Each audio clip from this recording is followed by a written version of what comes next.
If this equipment fails, your daily routine could turn upside down. Sudden power outages can occur and also damage your precious electronics.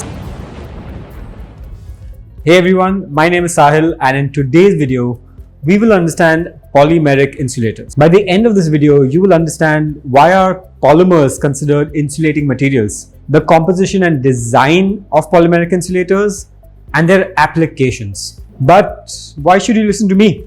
At Axis, we have been manufacturing a wide range of overhead line hardware and connectors, including polymeric insulators, for the past 30 years. You'll find Axis products installed in projects across India, the Middle East, Africa, and the world. Now, let's start with the basics of insulators. Insulators are simply materials that stop electricity from passing through them. Originally, these were mostly used on telephone poles and were made from glass or ceramics.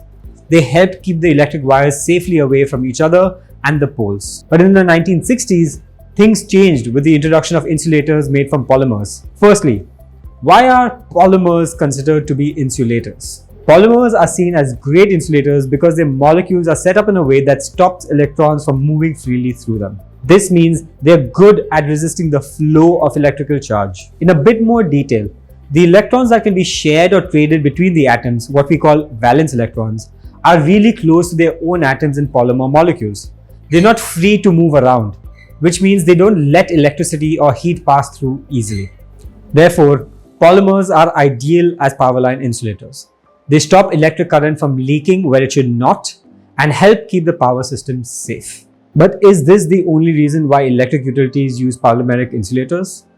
One of the main reasons utilities consider them is because of their lower thermal conductivity. This means they are less prone to heat transfer, which can be beneficial in maintaining the insulator's performance and longevity under varying thermal loads. Lower thermal conductivity helps reduce the thermal stresses within the insulator, leading to a lower chance of heat-induced degradation over time. Another reason is simply weight. Polymeric insulators are 60 to 75% lighter than ceramic ones, making them much easier to install and maintain. Additionally, ceramic insulators are more prone to breakage, with reports of 10 to 15% breakages during transport, storage, and installation, while polymeric insulators are flexible and much less likely to break. As they are lighter, easier to handle, have lower thermal conductivity, and are therefore more cost-effective in areas like packaging, transportation, and installation, polymeric insulators have become popular with power line companies and utilities. Before moving to more details about polymeric insulators, make sure you are informed about the latest product installation techniques, different applications, and general updates on the electrical industry. Subscribe to our weekly newsletter. You will find the link in the comments. Now let's understand the composition of polymeric insulators, starting with the fiberglass core rod. At the center of this insulator is a fiberglass core rod, and this core rod serves two critical functions. First, it provides the main mechanical strength for the product. The core rod is made from thousands of fine glass fibers called rovings, which are tightly bound with epoxy resin. This fiberglass construction allows it to withstand significant stresses like wind loading. Secondly, it provides electrical insulation. The glass fiber and epoxy resin materials prevent electrical currents from passing through the core. Secondly, the rubber housing and weather sheds.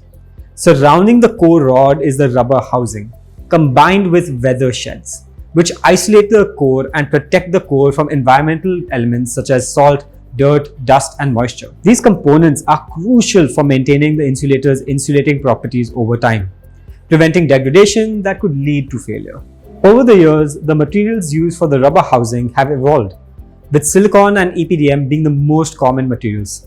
Silicon is valued for its hydrophobic properties, which help to repel water and prevent moisture accumulation on the insulator's surface, thereby reducing the risk of contamination flashovers. These flashovers happen in the presence of foreign molecules, water in this case. These molecules cause a conducting channel under electrical stress, resulting in flashovers. EPDM is an advanced rubber material which is more suitable for insulators due to its properties like weather resistance, electrical insulation, mechanical strength, chemical resistance, corrosion resistance, the flexibility, and its light weight.